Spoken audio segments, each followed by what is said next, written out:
स्वागत है आप सभी का फिर से एक नए वीडियो में। इस वीडियो में हम बात करने वाले हैं अतुल लिमिटेड स्टॉक के बारे में। इसके रिजल्ट आए हैं तो इस वीडियो में हम इस स्टॉक के रिजल्ट देखेंगे। लेकिन उससे पहले आप यहाँ पे देख सकते हो हमने अतुल लिमिटेड का चार्ट यहाँ पे ओपन करके रखा हुआ है एंड थोड़ा सा हम चार्ट देखेंगे क्या प्राइस चल रही थी, कब रिजल्ट आया। ओके, क्योंकि मार्केट जब चालू था उस टाइम पे इनके रिजल्ट आए हैं, तो इसलिए हमें सबसे पहले चार्ट देखना इंपॉर्टेंट है। 19 जनवरी आप यहाँ पे डेट देख सकते हो। अप्रोक्सीमेटली यहाँ पे कहीं पर तो इसका ओपनिंग हुआ 6577 के आसपास। वैसे आप यहाँ पे देख सकते हो जहाँ पर ओपन हुआ वहीं पर स्टॉक क्लोज हुआ है आज। ओके, ना बहुत ज्यादा तेजी देखने को मिली ना बहुत ज्यादा मंदी देखने को मिली, तो उस हिसाब से आप ये यहाँ पे कह सकते हो कि रिजल्ट का वैसे ज्यादा कुछ रिएक्शन स्टॉक पे आया नहीं है। अभी मैं आपको बता देता हूँ कि मतलब रिजल्ट आया कब। तो सबसे पहले ये वॉल्यूम देखकर ही आपको यहाँ पे पता चल जाना चाहिए कि रिजल्ट इस टाइम फ्रेम के आसपास आया है। तो रिजल्ट 1.5 के आसपास आया है, 1 से 1.5 के आसपास। तो ये वाले कैंडल आप यहाँ पे देख सकते हो, ये जो वॉलेटिलिटी आपको देखने को मिल रही है, मैं एक बार ये पूरा सब कुछ क्लियर कर देता हूँ। तो उस टाइम पे मतलब रिजल्ट आए थे तो धीरे धीरे करके स्टॉक नीचे जा रहा था, लेकिन उसके बाद यहाँ पे थोड़ा सा एक बुलिश कैंडल बना और उसके बाद थोड़ा सा एक ही रेंज में स्टॉक ट्रेड करते हुए जहाँ पर ओपन हुआ उसी के आसपास क्लोज होते हुए आपको यहाँ पे ये शेयर देखने को मिल जाएगा। अभी जब मतलब हो सकता है कि कल इसमें शायद रिएक्शन देखने को मिले। वैसे कल सैटरडे है और सैटरडे को फर्स्ट टाइम मार्केट ओपन रहने वाला है। कुछ टेस्टिंग है, डिजास्टर मैनेजमेंट रिलेटेड टेस्टिंग है, तो उससे रिलेटेड एक सेपरेट वीडियो चैनल पर आ जाएगा। उसके डिटेल्स जानने के लिए अभी के अभी चैनल को सब्सक्राइब कर दीजिए। उससे रिलेटेड हम डिटेल में वीडियो बनाने वाले हैं, क्योंकि कल क्या करना चाहिए, क्या अवॉइड करना चाहिए, कौन सा मतलब आपको प्रिकॉशन लेना चाहिए। सैटरडे को फर्स्ट टाइम मार्केट ओपन रहने वाला है, तो उससे रिलेटेड चीजें आपको पता रहनी चाहिए। तो ये चार्ट में सिर्फ इसलिए दिखा रहा था कि मतलब रिजल्ट के बाद यहाँ पे अच्छा खासा वॉल्यूम आया है। ये यहाँ पे बुलिश वॉल्यूम आप यहाँ पे देख सकते हो। उसके बाद थोड़ा सा प्रॉफिट बुकिंग आते हुए आप यहाँ पे देख सकते हो। जहां पर स्टार्ट हुआ उसी के आसपास स्टॉक आज क्लोज होते हुए देखने को मिल रहा है। उससे पहले भी मतलब एक ही उसी रेंज में स्टॉक आपको ट्रेड करते हुए देखने को मिल जाएगा। एक बार हम इसका थोड़ा सा लॉन्ग टर्म वाला चार्ट पैटर्न भी देख लेते हैं। 1 डे के टाइम फ्रेम पर अभी हम यहाँ पे चीजें देखते हैं तो आपको यहाँ पे देखने को मिल जाएगा कि मतलब स्टॉक यहाँ पे 6000 के आसपास भी गया था। यहाँ पे नवंबर के आसपास 2023 में 6000 के आसपास स्टॉक गया था, 6200 के आसपास। एंड उसके बाद फिर से स्टॉक ने अच्छी खासी रैली दिखाई। उसके बाद फिर से अभी स्टॉक में थोड़ा सा प्रॉफिट बुकिंग चल रही है। एंड पहले 7600 का हाई भी मतलब स्टॉक ने लगाया था एंड उससे भी बड़ा वाला हाई शायद हमें ऊपर देखने को मिल सकता है। ओके, 1 डे के टाइम फ्रेम पर हमें यहाँ पे सिर्फ ये देखना है कि कितनी बड़ी कैंडल्स बनती है। तो ये आप यहाँ पे देख सकते हो, ये लिटरली हो सकती है कि 10% के आसपास की कैंडल हो, 10 to 15% की तेजी वाली कैंडल हो। ये भी आप यहाँ पे बुलिश कैंडल देख सकते हो। उसके बाद ये भी आप रेड कैंडल देख सकते हो। ये 1 डे के टाइम फ्रेम की कैंडल है, यानी कि एक दिन में यहाँ पे मैक्स कितनी तेजी या फिर कितनी मंदी आती है ये यहाँ पे आप देख सकते हो। तो उस हिसाब से आप यहाँ पे ये कह सकते हो कि ये मतलब थोड़ा सा मिड कैप टाइप वाला स्टॉक हो सकता है, जिस हिसाब की कैंडल्स हमें यहाँ पे देखने को मिल रही है। एंड बाय द वे यहाँ पे भी एक बड़ी कैंडल देखने को मिल रही है। ओके, यहाँ पे भी आपको कुछ बड़ी कैंडल्स देखने को मिल जाएंगी 1 डे के टाइम फ्रेम वाली, लेकिन यही मुझे अब तक ज्यादा बड़ी लगती है। उसके बाद ये तीनों कैंडल्स काफी ज्यादा बड़ी है, मतलब 10 से 15% का मंदी शायद इसमें हो सकता है हर एक कैंडल का।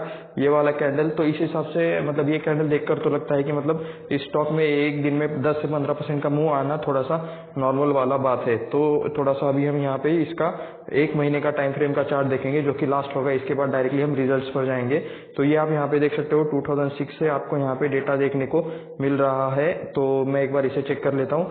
2006 के आसपास से उस टाइम पे ये 1000 से भी नीचे ट्रेड करता था। 2016 के बाद ये 1000 के ऊपर गया या फिर उस लेवल के आसपास गया। वैसे लॉन्ग टर्म के लिए मतलब अच्छा चार्ट है, मतलब ज्यादा कुछ इसमें वोलेटिलिटी नहीं है, काफी स्लोली बट कंसिस्टेंट ऊपर बढ़ने वाले टाइप वाला स्टॉक ये आपको देखने को मिल रहा है। तो इसका जो हाई है वो 11000 के आसपास देखने को मिल रहा है, जो कि अभी 6600 के आसपास है। तो कह सकते हो कि ऊपर से अप्रोक्सीमेटली 40 to 45% ये स्टॉक करेक्टेड अभी आपको देखने को मिल रहा है। एंड लॉन्ग टर्म के हिसाब से वैसे मतलब इस टाइप वाले चार्ट पैटर्न को अच्छे माना जाता है, ये मेरी राय है। ओके, आपको कुछ अलग डिसीजन हो सकता है, आपको कुछ अलग लग सकता है। ये वीडियो सिर्फ रिसर्च एंड एजुकेशनल पर्पज के लिए, इसमें किसी भी तरह का बाय सेल का रिकमेंडेशन नहीं है। तो चलिए अभी हम चलकर इस कंपनी के रिजल्ट देखते हैं।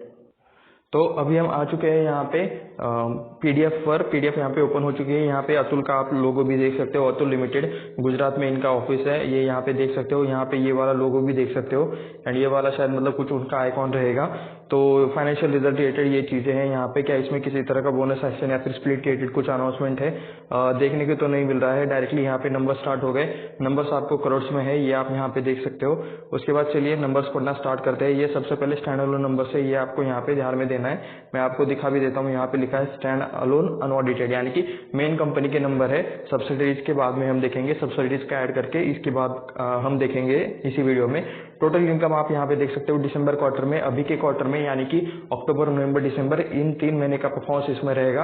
एंड यहाँ पे 1150 करोड़ का बिजनेस हुआ है, 1150 करोड़ का सेल हुआ है, ठीक है, जो कि लास्ट टाइम था 1152। तो लास्ट टाइम और इस टाइम पे सेल अप्रोक्सीमेटली कह सकते हो कि सेम ही देखने को मिल रहा है स्टैंड अलोन नंबर्स में। इसमें ज्यादा कुछ डिफरेंस नहीं है, ओके ओके टाइप वाला लास्ट के सितंबर क्वार्टर से कंपैरिजन में आपको देखने को मिल रहा है। एंड लास्ट के दिसंबर क्वार्टर में तो देख सकते हो 1239 करोड़ का सेल था, यानी कि इस वाले से ज्यादा था, ये वाला ज्यादा था। तो लास्ट क्वार्टर में, लास्ट ईयर के दिसंबर क्वार्टर में अच्छा परफॉर्मेंस था, और उस हिसाब से अभी यहाँ पे आपको मतलब नंबर्स उतना ज्यादा कुछ बढ़िया देखने को नहीं मिल रहे हैं। नंबर्स में थोड़ा सा गिरावट है, ऐसा चाहे तो आप यहाँ पे कह सकते हो। लास्ट ईयर के कंपैरिजन में यहाँ पे गिरावट है, एंड लास्ट सितंबर क्वार्टर के कंपैरिजन में सेम टाइप वाले ही नंबर आते हुए आपको यहाँ पे देखने को मिल रहे हैं। उसके बाद इनकम से एक्सपेंसेस माइनस किए जाते हैं, तो यहाँ पे देख सकते हो, यहाँ पे एक्सपेंसेस है 1004 करोड़ का एक्सपेंस है। तो 1150 में से 1004 करोड़ माइनस करेंगे तो यहाँ पे 145 करोड़ का नेट प्रॉफिट आपको यहाँ पे देखने को मिल रहा है। तो 145 करोड़ का अभी का नेट प्रॉफिट नहीं है, वैसे ऑपरेटिंग प्रॉफिट है, इसमें से टैक्स बाद में कट हो जाएगा। तो ये चीज हम नीचे भी देखेंगे कि नेट प्रॉफिट क्या रहता है। उसके बाद आप यहाँ पे देख सकते हो लास्ट का सितंबर क्वार्टर का जो प्रॉफिट था वो 136 करोड़ का था, 136 करोड़ का यहाँ पे 145 करोड़ हुआ है। तो अप्रोक्सीमेटली कह सकते हो कि 9 करोड़ से ही सिर्फ इंक्रीज हुआ है, थोड़ा सा ओके ओके टाइप वाला ही परफॉर्मेंस है, ज्यादा कुछ ग्रोथ देखने को नहीं मिल रही है, और सेम ही ऐसा चाहे तो आप यहाँ पे कह सकते हो। उसके बाद लास्ट ईयर के दिसंबर क्वार्टर में 182 करोड़ का ऑपरेटिंग प्रॉफिट था, जो भी हो चुका है 145 करोड़। तो यहाँ पे तो क्लियर कट आपको गिरावट देखने को मिल रही है ऑपरेटिंग प्रॉफिट में, स्टैंड अलोन नंबर्स में तो गिरावट देखने को मिल रही है। उसके बाद हमें मेन चीज देखनी है कि प्रॉफिट में टैक्स देने के बाद प्रॉफिट कितना बचा। तो 109 करोड़ का आप यहाँ पे देख सकते हो प्रॉफिट फॉर द पीरियड, जो कि सिर्फ आपको 109 करोड़ का देखने को मिल रहा है, जो कि लास्ट टाइम यहाँ पे 103 करोड़ का था। तो 103 करोड़ के कंपैरिजन में 109 करोड़ का profit okay okay same type वाला ही परफॉर्मेंस है। एंड उससे पहले 136 करोड़ का प्रॉफिट था नेट प्रॉफिट लास्ट ईयर के दिसंबर क्वार्टर में। तो उसके हिसाब से तो मतलब गिरावट ही आपको देखने को मिल रही है। तो स्टैंडर्ड वाले नंबर जो है इतने ज्यादा कुछ मतलब बढ़िया नहीं है, ओके ओके टाइप वाले ही नंबर्स आपको यहाँ पे देखने को मिल रहे हैं। थोड़ी सी लास्ट ईयर के कंपैरिजन में आपको यहाँ पे गिरावट देखने को मिल रही है। 46.36 का पहले ईपीएस चलता था, जो भी हो चुका है 37.20 का, यानी कि ईपीएस में भी गिरावट देखने को मिल रही है। लास्ट सितंबर क्वार्टर का 35 था, तो उसका 37 हो गया। लास्ट सितंबर क्वार्टर के कंपेरिजन में ठीक ठाक रिजल्ट है, लेकिन लास्ट दिसंबर क्वार्टर के कंपेरिजन में अच्छी खासी गिरावट आपको यहाँ पे नजर आ रही है। तो इस हिसाब से स्टैंड अलोन में जो नंबर्स हैं वो तो कुछ इतने ज्यादा बढ़िया देखने को नहीं मिले। अभी हमें यहाँ पे कंसोलिडेटेड रिजल्ट्स देखने हैं, तो ये हमें यहाँ पे चेक करना है डेटा। तो सबसे पहले हम यहाँ पे टोटल इनकम देखेंगे। यहाँ पे आप कंसोलिडेटेड पढ़ पा रहे हो या नहीं मुझे पता नहीं, मैं थोड़ा सा इसे नीचे ले लेता हूँ। तो कंसोलिडेटेड में क्या रहता है, इनकी जो सारी सब्सिडीज रहती है उन सभी का मिलाकर मतलब ये नंबर रहता है। तो ये इसमें ज्यादा डेटा आपको देखने को मिलता है, लेकिन अप्रोक्सीमेटली सब में मतलब थोड़ा थोड़ा सेम ही डेटा रहता है, ठीक है। तो टोटल इनकम में आप यहाँ पे देख सकते हो 1152 करोड़ का इस टाइम सेल हुआ है दिसंबर क्वार्टर का, जो कि लास्ट टाइम था 1215 करोड़ का। 1215 करोड़ का 1152 करोड़ हो गया, गिरावट देखने को मिल रही है। एंड यहाँ पे 1291 करोड़ का 1152 हो गया, तो यहाँ पे भी आपको अच्छी खासी गिरावट देखने को मिल रही है। दोनों क्वार्टर के कंपैरिजन में यहाँ पे नंबर्स इतने कुछ बढ़िया आए नहीं है। तो इसमें हम यहाँ पे operating profit and net profit directly देख लेते हैं। तो ऑपरेटिंग प्रॉफिट ये रहा 103 करोड़ का, आपको प्रॉफिट बिफोर टैक्स ये देखने को मिल जाएगा, चाहे तो इसे भी कह सकते हो अदर इनकम ऐड करने के बाद, बाकी सारी चीजें करने के बाद।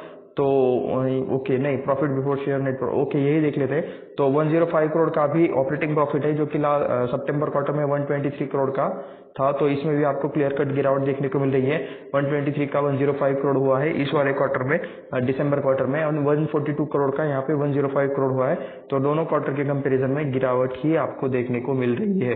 तो चलिए नेट प्रॉफिट देख लेते हैं। तो ये हमें देखने को मिल जाएगा total tax profit for the period, okay यहीं पर है। तो 72 करोड़ का आपको यहाँ पे नेट प्रॉफिट देखने को मिल रहा है, जो कि लास्ट टाइम 91 करोड़ था। तो यहाँ पे काफी डिफरेंस आ चुका है यहाँ पे कंसोलिडेटेड नंबर्स में, ये आप यहाँ पे देख सकते हो। ओके बाय द वे, मैं यहाँ पे ये जो स्टैंप है ये किसका है ये आप मुझे बता सकते हो। ये एक ऑडिट वाली कंपनी है एंड मैक्सिमम जो कुछ आप रिजल्ट देखोगे उसका ऑडिट भी ये कंपनी करती है। हमेशा कुछ चीज़ों को ट्रैक किया करो, नोटिस किया करो, ठीक है। Back to topic, profit for the period आप यहाँ पे देख सकते हो 72 करोड़, जो कि लास्ट टाइम 91 करोड़ था लास्ट के सितंबर क्वार्टर में, एंड लास्ट ईयर के दिसंबर क्वार्टर में 102 करोड़ था। 102 करोड़ का 72 करोड़ हुआ है, 91 करोड़ का 72 करोड़ हुआ है। गिरावट आपको क्लियरली इसमें नजर आ रही है, लेकिन उस हिसाब से आप यहाँ पे कह सकते हो कि स्टॉक में ऐसा उतना ज्यादा कुछ यहाँ पे इम्पैक्ट देखने को नहीं मिला। थोड़ी सी तेजी आकर बाद में स्टॉक फिर से ये हो गया। तो ईपीएस देख सकते हो 24 का अभी ईपीएस है कंसोलिडेटेड रिजल्ट का, जो कि लास्ट टाइम 30 था, 30 का 24 हुआ है, 35 का 24 हुआ है। तो ईपीएस में भी अच्छी खासी गिरावट आपको यहाँ पे नजर आ रही है। तो उस हिसाब से स्टॉक में मतलब उतना ज्यादा इम्पैक्ट नहीं दिखा है। स्टॉक जिस लेवल के आसपास मतलब स्टार्ट हुआ था आज, उसी लेवल के आसपास क्लोज हुआ है, ओके ओके टाइप वाले नंबर से, या फिर थोड़ा सा डाउनग्रेड वाले नंबर से, ऐसा भी चाहे तो आप यहाँ पे कह सकते हो। सेगमेंट रेवेन्यू में आप यहाँ पे देख सकते हो लाइफ साइंस केमिकल से यहाँ पे इन्हें 337 करोड़ का रेवेन्यू आया है इस time. Performance and other chemical से 840 करोड़ का रेवेन्यू आया है, अदर से 10 करोड़ का रेवेन्यू आया है। तो टोटल सब टोटल 1189 है। लेस और इंटर सेगमेंट रेवेन्यू से 50 करोड़ यहाँ पे 51 करोड़ इन्हें आया है। तो ये आप यहाँ चाहे तो कंपेयर कर सकते हो कि कौन से सेगमेंट से यहाँ पे परफॉर्मेंस कम ज्यादा होते हुए आपको यहाँ पे देखने को मिल जाएगा।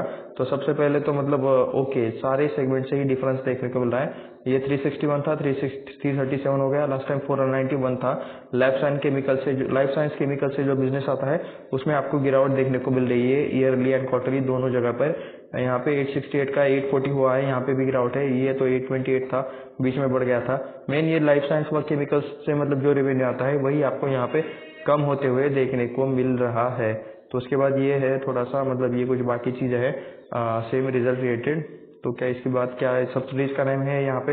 तो ये इनके सब्सिडीज है जिसके मतलब कंसोलिडेटेड रिजल्ट्स में मतलब जिनके मिक्स नंबर रहते हैं। तो चाहे तो आप इसका स्क्रीनशॉट लेकर रख सकते हो। ये मतलब क्या नीचे और है, जी हाँ, ये सब्सिडीज है। आपको पता रहना चाहिए कि ये भी मतलब अतुल के अंडर काम करते हैं। उसके बाद ये आप यहाँ पे देख सकते हो list of associate company, joint venture और लिस्ट ऑफ जॉइंट ऑपरेशन। तो ये भी मतलब चाहे तो याद रखना कि ये अतुल के साथ मतलब कनेक्टेड है, अतुल लिमिटेड के साथ कनेक्टेड है। तो रिजल्ट वाला पार्ट तो हो चुका है। अभी हम यहाँ पे वीडियो के आगे का जो पार्ट है उसमें कुछ फंडामेंटल चेक करेंगे अतुल लिमिटेड के कि शेयर कैसा है, शेयर का बिजनेस क्या है, कितने परसेंट रिटर्न्स इन्होंने अब तक दिए हैं, एंड बाकी सारी चीजें हम यहाँ पे इस वीडियो में चेक करने वाले हैं। तो वीडियो के एंडिंग तक बने रहें। सबसे तो अभी वीडियो का पार्ट 2 स्टार्ट हो चुका है। पार्ट 2 में हम मतलब इस अतुल लिमिटेड शेयर के बारे में थोड़ी डिटेल्स जानेंगे, थोड़े फंडामेंटल्स देखेंगे एंड इनका बिजनेस क्या है, ये सारी चीजें हम यहाँ पे इस वीडियो में आगे चेक करेंगे।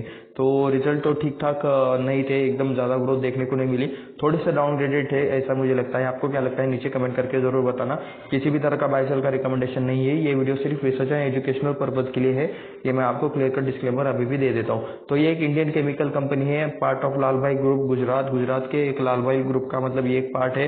तो कंपनी क्या करती है, वेरियस इंडस्ट्रीज के लिए प्रोडक्ट बनाती है, केमिकल प्रोडक्ट्स।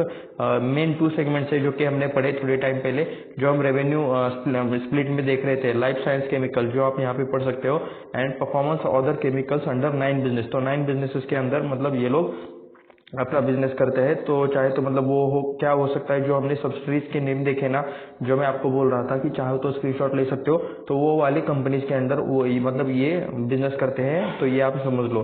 तो कंपनी क्या करती है, manufacture many type of product, first time in India, dyes including vat dyes, उसके बाद crop care chemicals, phosgene, carbamide, 2,4-D acid, paracresol, tissue culture raised, date palm. तो ऐसे कुछ अलग अलग तरह के केमिकल रिलेटेड चीजें हैं जो कंपनी यहाँ पे आपको बनाते हुए देखने को मिल जाएगी। उसके बाद चलिए थोड़ा सा हम और एक्स्ट्रा चीजें जान लेते हैं इस कंपनी के बारे में। तो evolution of the company over the years, थोड़ा सा परफॉर्मेंस देख लेते हैं कंपनी का पुराना।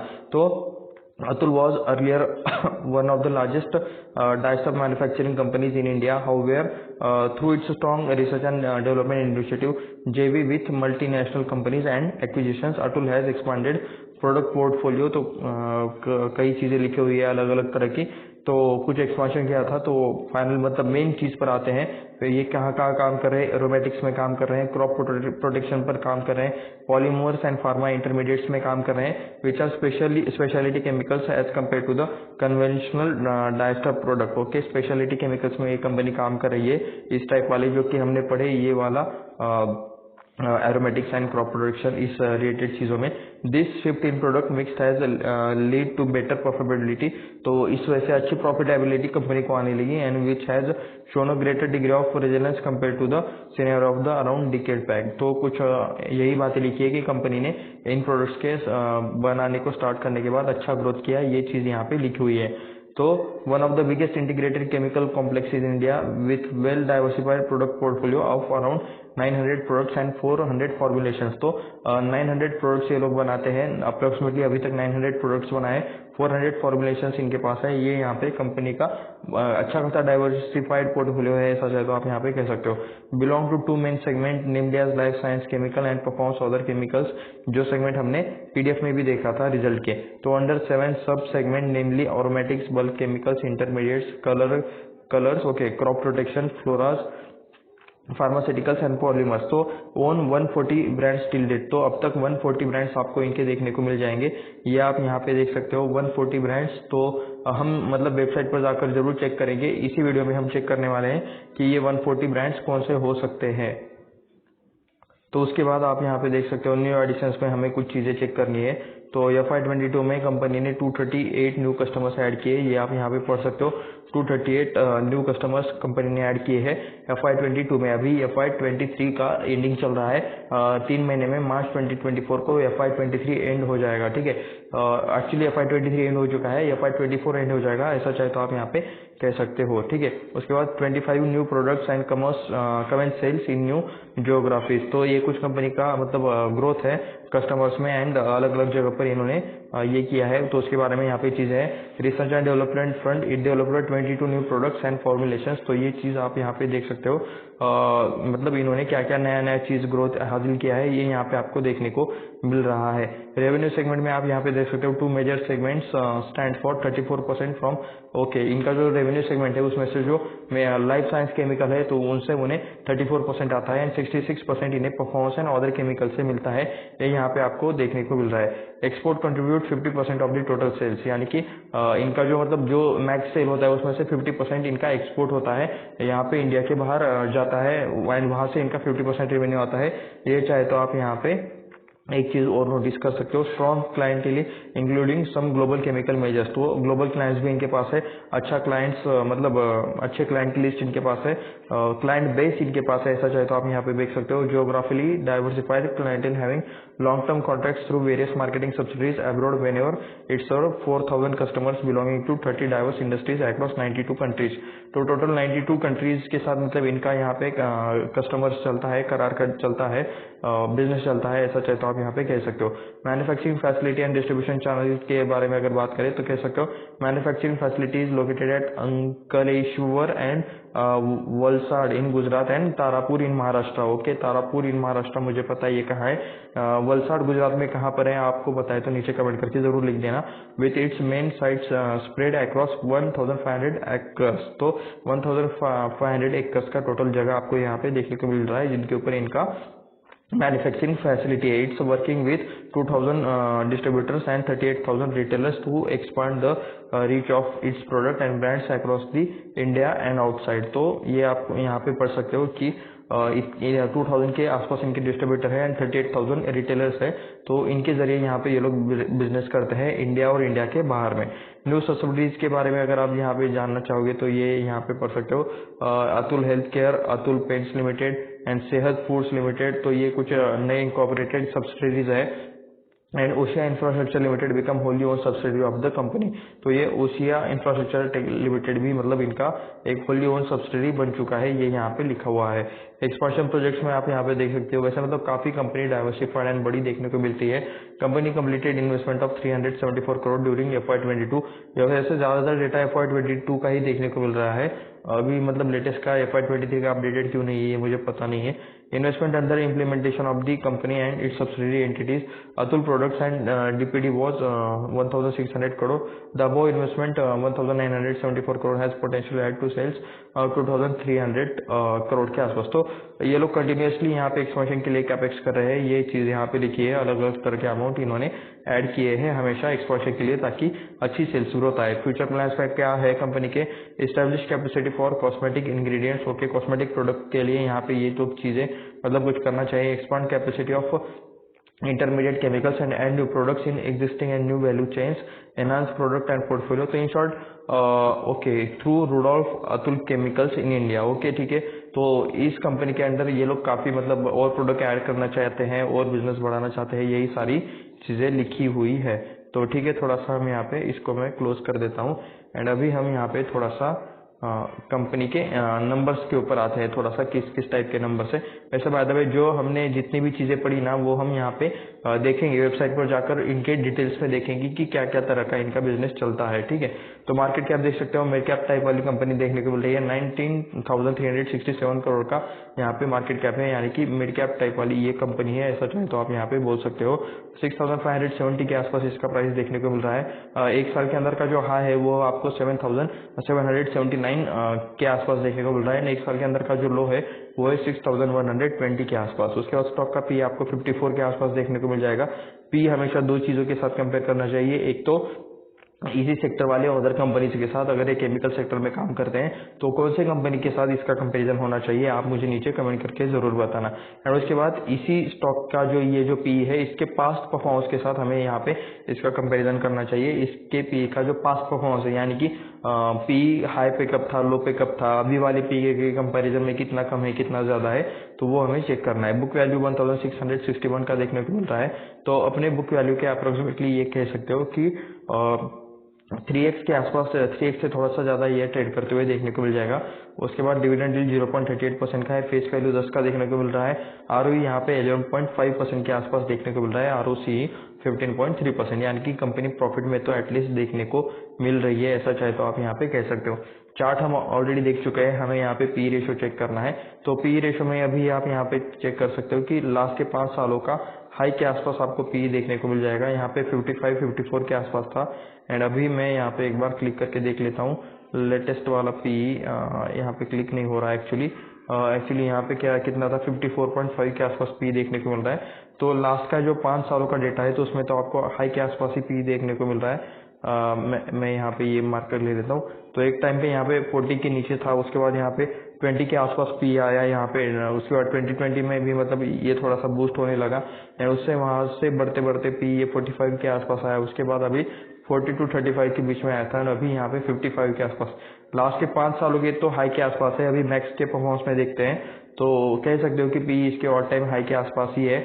55 के आसपास ऑल टाइम हाई होगा एंड अभी यहाँ पे पी उसी के आसपास ही आपको यहाँ पे देखने को मिल रहा है, अभी 54.5 के आसपास है। तो पी ऑल टाइम हाई के आसपास ही इस कंपनी का देखने को मिल रहा है। तो उस हिसाब से तो मतलब स्टॉक का वैल्यूएशन थोड़ा सा ज़्यादा आपको देखने को मिल रहा है या फिर ऑल टाइम हाई के आसपास ही देखने को मिल रहा है। कंपनी ऑलमोस्ट डेट फ्री है, तो यानी कि कंपनी के ऊपर ज़्यादा किसी तरह का कर्जा नहीं है, ये यहाँ पे इस टाइप वाला पॉइंट लिखा हुआ है। तो उसके बाद चलिए थोड़ा सा कॉस्ट में कुछ पढ़ते हैं हम लोग, क्या यहाँ पे चीज़ें हैं। तो कंपनी के लास्ट के जो मतलब कुछ 5 सालों का जो परफॉर्मेंस है वो कुछ ज़्यादा बढ़िया नहीं रहा है। पुअर सेल्स ग्रोथ देखने को मिली है, सिर्फ 9% का यहाँ पे आपको सेल्स ग्रोथ देखने को मिल रहा है लास्ट के 5 सालों में। उसके बाद डिविडेंड पे आउट काफ़ी लो है, लास्ट के 3 सालों में 13.3% का ही सिर्फ आपको यहाँ पे प्रॉफिट देखने को मिल रहा है। तो उसके बाद हम यहाँ पे पेयर कंपैरिजन करेंगे, यहाँ पे केमिकल्स कंपनीज के साथ इसका कंपैरिजन होने वाला है। तो ये आप यहाँ पे चेक कर सकते हो। मैं इसे थोड़ा सा ऊपर ले लेता हूँ। तो आप यहाँ पे देख सकते हो केमिकल्स में यहाँ पे सबसे पहली नंबर 1 सबसे ज़्यादा मार्केट कैप वाली कंपनी कौन सी है, पीडीलाइट है, तो जिसका मार्केट कैप 1,36,589 करोड़ का है। उसके बाद एसआरएफ देखने को मिल जाएगा 68,530 करोड़ का। लिंडे इंडिया आप यहाँ पे देख सकते हो 49,563 करोड़ का। गुजरात फ्लोरो ये केमिकल आप यहाँ पे देख सकते हो 40,652 करोड़ का। दीपक नाइट्रेट का भी नाम है यहाँ पे 32,000 के साथ। टाटा केमिकल्स भी देख सकते हो 27,000 के साथ। तो 7 के बाद यहाँ पे 8 नंबर पर अतुल लिखा है, इसका मतलब ये नहीं कि इसके 7th एंड 8 में यहाँ पे बीच में कोई कंपनीज नहीं रहेगी, ये तो कंपैरिजन के लिए सबसे लास्ट में यहाँ पे अतुल का नाम लिखा हुआ है। अदरवाइज 27 करोड़ से 19 करोड़ के बीच में मतलब और भी कुछ कंपनीज हो सकती है जो कि केमिकल सेक्टर में काम करे। तो अभी हमें यहाँ पे सिर्फ पी कंपेयर करना है। पीडीलाइट का 90 के आसपास है, दीपक नाइट्रेट का 40 के आसपास है, अतुल का 54 के आसपास है। उसके बाद 39 के आसपास एसआरएफ का है, लिंडे का यहाँ पे 118 के आसपास है, गुजरात का फ्लोरोटेक के उसका यहाँ पे 44 के आसपास है।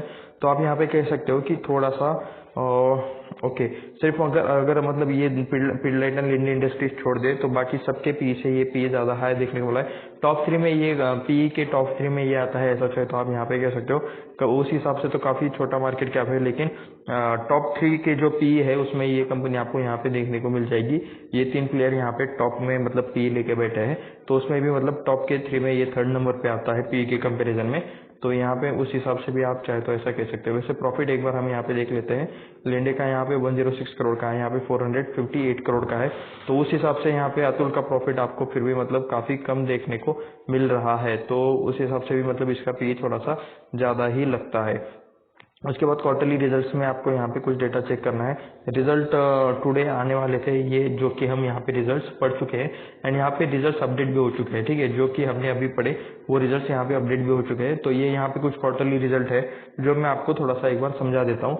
दिसंबर 2020 दिसंबर क्वार्टर के रिजल्ट है। जैसे कि हमने ये दिसंबर 23 के रिजल्ट चेक किए हुए अभी पीडीएफ पर, तो उस टाइम पे 953 करोड़ का बिजनेस हुआ था। ठीक है, उसके बाद 1100, 1080, 1200, 1300, 1400, 1400, 1200, 1100 एंड यहाँ पे देख सकते हो 1138। तो थोड़ा सा मतलब ऊपर जाने के बाद 1400 तक इन्होंने ग्रोथ दिखाई। उसके बाद 2022 से दिसंबर 2022 से एक ही रेंज में ये 5 क्वार्टर से लास्ट के 5-6 क्वार्टर से एक ही रेंज में स्टॉक घूम रहा है। यहाँ पे ग्रोथ आपको देखने को नहीं मिल रही है। थोड़ा सा ऊपर जाकर एक ही रेंज में 1100 के आसपास ही इनका पूरा सेल घूम रहा है। ये चाहे तो आप यहाँ पे नोटिस कर सकते हो। उसके बाद मैं यहाँ पे थोड़ा सा आपको चीज़ें यहाँ पे क्या लिखी हुई है ये एक्सप्लेन कर देता हूँ। 1100 ये दिसंबर 23 का क्वार्टर है, यानी कि अक्टूबर नवंबर दिसंबर ये 3 महीने का मिलाकर यहाँ पे सेल्स है। तो इतना कमाने के लिए कंपनी 986 का खर्चा किया। 1138 में से 986 माइनस करेंगे तो ऑपरेटिंग प्रॉफिट यहाँ पे 152 करोड़ का देखने को मिल रहा है। तो 152 करोड़ में से यहाँ पे मतलब कितना परसेंट है ये रेवेन्यू का, तो 1138 जो कि ये वाला नंबर है। रेवेन्यू का कितना परसेंट 152 है तो 13% है, यानी कि ये हुआ प्रॉफिट मार्जिन, जिससे कि ऑपरेटिंग प्रॉफिट मार्जिन मत कहते हैं। तो ये आपको यहाँ पे देखने को मिल जाएगा। ऑपरेटिंग प्रॉफिट मार्जिन कितना है 13% है, रेवेन्यू का 30% यहाँ पे ऑपरेटिंग प्रॉफिट है। तो अदर इनकम आप यहाँ पे देख सकते हो। अदर इनकम यानी कि वो इनकम जो कंपनी का मेन बिजनेस छोड़कर किसी और सोर्स से आया है, किसी और सर्विस से आया है। किसी तरह का एसेट बेचा होगा, किसी तरह की सर्विस बेची होगी, किसी तरह का लैंड या फिर कुछ भी बेचा होगा, या फिर कुछ बिजनेस किया होगा अलग तरह का कंपनी का मेन बिजनेस छोड़कर। ठीक है, अदर इनकम यानी कि वो वाला इनकम जो किसी और सोर्स से आया है, तो ये इसमें प्लस हो जाएगा 152 में। उसके बाद यहाँ पे इंटरेस्ट एंड डिप्रिसिएशन देखने को मिल रहे हैं, ये यहाँ पे चीजें माइनस हो जाएगी इसमें से, क्योंकि किसी तरह की लायबिलिटी रहती है कंपनी के ऊपर, किसी तरह का छोटा मोटा कर्जा रहता है, कुछ हफ्ते यहाँ पे वेट करने पड़ते हैं, तो लायबिलिटी का यहाँ पे चीजें माइनस हो जाती है। 2 करोड़ और 61 करोड़ इसमें से माइनस हो जाएंगे। तो फिर से बताता हूँ, यहाँ पे 17 करोड़ प्लस हो जाएंगे, ये 2 करोड़ माइनस हो जाएंगे, 61 करोड़ माइनस हो जाएंगे। तो 105 करोड़ यहाँ पे प्रॉफिट बिफोर टैक्स आपको यहाँ पे देखने को मिल जाएगा। 105 करोड़ में से इसमें टैक्स लगना है, प्रॉफिट क्या है तो टैक्स देना पड़ता है, तो 32% का यहाँ पे आपको टैक्स देना पड़ेगा। तो 105 में से 32% टैक्स देने के बाद यहाँ पे 72 करोड़ का नेट प्रॉफिट आपको यहाँ पे देखने को मिल रहा है। तो यही हमें ज़्यादातर कंपेयर करना रहता है, नेट प्रॉफिट कैसा है कंपनी का हर क्वार्टर में। एंड ये बाकी सारी चीज़ें आप यहाँ पे चाहे तो कंपेयर करके देख सकते हो, चाहे तो इसका स्क्रीनशॉट ले लो, मैंने सारी चीज़ें आपको एक्सप्लेन कर दी है। तो नेट प्रॉफिट कंपेयर कर लेते हैं। 190 था दिसंबर 2020 के क्वार्टर में, 177, 165, 157, 163, 130, ओके 103, 92, 102, 91, 72।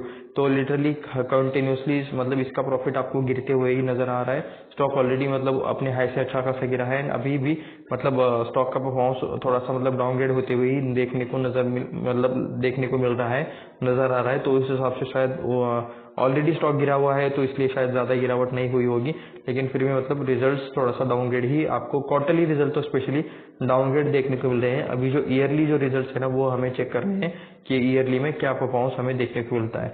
ईयरली में सेम रहेगा, बस यहाँ पे 1 साल का पूरा सेल्स रहेगा, 1 साल का पूरा प्रॉफिट रहेगा, जो कि हमने क्वार्टरली यानी कि 3 महीने का देखा, तो वो भी आपको ईयरली देखने को मिल जाएगा।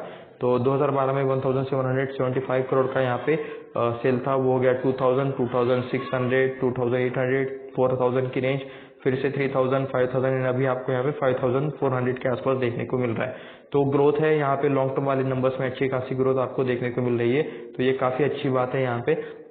मतलब क्वार्टरली में, मतलब लॉन्ग टर्म इन्वेस्टर्स ना यहाँ पे एवरेज परफॉर्मेंस देखते हैं, क्वार्टरली परफॉर्मेंस से ज़्यादा ये प्रॉफिट एंड लॉस एक साल वाला परफॉर्मेंस ज़्यादा मैटर करता है, क्योंकि अगर यहाँ के नंबर्स अच्छे रहे ना तो स्टॉक मतलब एवरेज परफॉर्मेंस अच्छा ही देता है, ये आपको यहाँ पे देखने को मिल जाएगा। उसके बाद हम यहाँ पे डायरेक्टली नेट प्रॉफिट पर आ जाते हैं। बाकी सारी चीज़ें आप चाहे तो चेक कर सकते हो, operating profit margin, other income, interest, depreciation, expenses, tax कितना है, ये सारी चीज़ें चाहे तो आप यहाँ पे चेक कर सकते हो। ठीक है, तो 91 करोड़ का यहाँ पे 2012 में प्रॉफिट था, 120 करोड़ हो गया, 200 की रेंज, 300 टू 400, 600 एंड यहाँ पे देख सकते हो 507 के आसपास। तो कह सकते हो कि लास्ट के 2-3 सालों से थोड़ा सा अभी कम हुआ है मार्च 2023 में, लेकिन कंटिन्यूसली कंपनी ने अच्छी ग्रोथ दिखाई है। अभी मतलब 1-2 साल में ही यहाँ पे थोड़ा सा आपको दिक्कत देखने को चाहे तो मिल रहा है। अभी डीटीएम वाला परफॉर्मेंस थोड़ा सा खराब आ सकता है। अब तक के 3 क्वार्टर आ चुके हैं, 3 क्वार्टर में मिलकर 358 करोड़ का ही यहाँ पे आपको नेट प्रॉफिट देखने को मिल रहा है। तो थोड़ा सा अभी के टाइम के लिए थोड़ा सा यहाँ पे कंडीशन थोड़ा सा मतलब वोलाटाइल देखने को मिल रहा है। अदरवाइज मतलब ये अगर यहाँ पे देखोगे तो मार्च 2021 तक कंपनी ने अच्छी ग्रोथ दिखाई है, कांस्टेंट कंटिन्यूस ग्रोथ दिखाई है।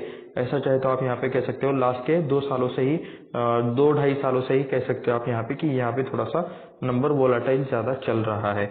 रिजर्व्स, बोरिंग एंड यहाँ पे हमें फिक्स एसेट देखने हैं, जो आप यहाँ पे देख सकते हो।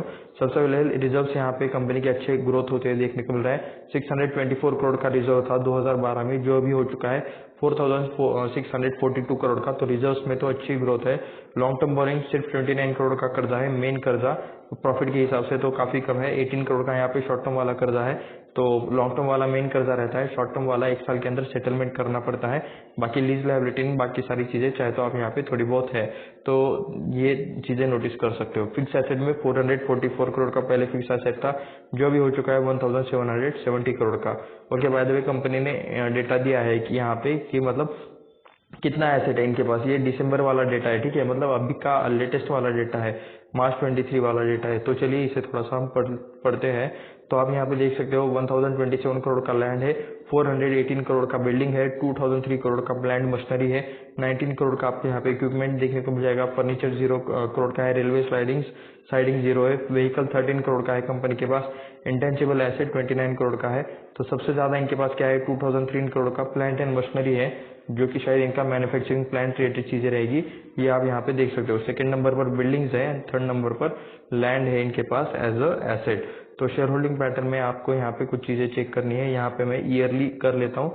तो 44-45% प्रमोटर की शेयर होल्डिंग देखने को मिल रही है यहाँ पे। पहले 44% थे, 1% से कंपनी ने मतलब अपनी हिस्सेदारी बढ़ा दी है।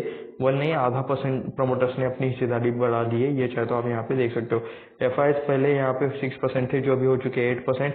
डीआईएस पहले 20% थे, जो अभी हो चुके हैं 26%। तो डीआईएस ने भी अपनी हिस्सेदारी अच्छी खासी बढ़ाई है, ये चाहे तो आप यहाँ पे कह सकते हो। गवर्नमेंट 0% थी, पब्लिक 28% थी, जो हो चुके हैं 20%।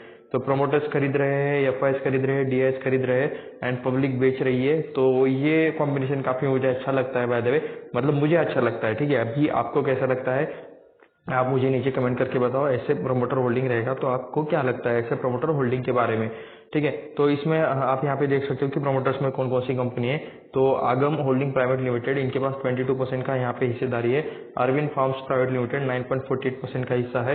उसके बाद aeon investment private limited, aeon investment, आगम एजेंसीज, आगम इन्वेस्टमेंट, अधिगम इन्वेस्टमेंट, सारे मतलब ए से स्टार्ट होने वाले लेटर से, शायद ना इनके लिए एक प्रमोटर्स के लिए ए काफी मतलब लकी रहा होगा, इसलिए हर कंपनी का स्टार्टिंग ये लोग ए से ही करते हैं। काफी ज्यादा कंपनीज आपको यहाँ पे देखने को मिल रहे हैं। ओके, तो अभी हमें यहाँ पे कुछ फैमिली मेंबर्स के नाम देखने को मिल रहे हैं। सुनील सिद्धार्थ लाल भाई, स्वाति यश लाल भाई, विमल बेन यश लाल भाई, तरल यश लाल भाई। तो ये कुछ इनके फैमिली मेंबर्स है। इनके नेम आप लिंक्डइन पर या फिर गूगल पर सर्च कर सकते हो। लिंक्डइन पर आपको मतलब इनके बारे में डिटेल्स ज्यादातर देखने को मिल जाएंगे कि एजुकेशन क्या है, क्वालिफिकेशन क्या है, मैनेजमेंट में कौन से रोल पर है। तो ये सारी चीजें आपको लिंक्डइन पर देखने को मिल जाएगी। एंड बाकी कंपनीज के नाम, ये जो कुछ भी जितनी सारी प्रमोटर्स की कंपनी है जिनके पास ज्यादातर हिस्सा है, ये कुछ मतलब ये वाली तो वो इन्हें आप गूगल पर सर्च कर सकते हो, वहाँ पर आपको इससे रिलेटेड डिटेल्स मिल जाएंगे, ठीक है। तो प्रोमोटर्स का एंड मतलब प्रोमोटर रिलेटेड डिटेल्स आपको इनके वेबसाइट पर भी देखने को मिल जाएगी। वैसे मतलब प्रोमोटर्स की काफ़ी लंबी चौड़ी लिस्ट आपको देखने को मिल रही है।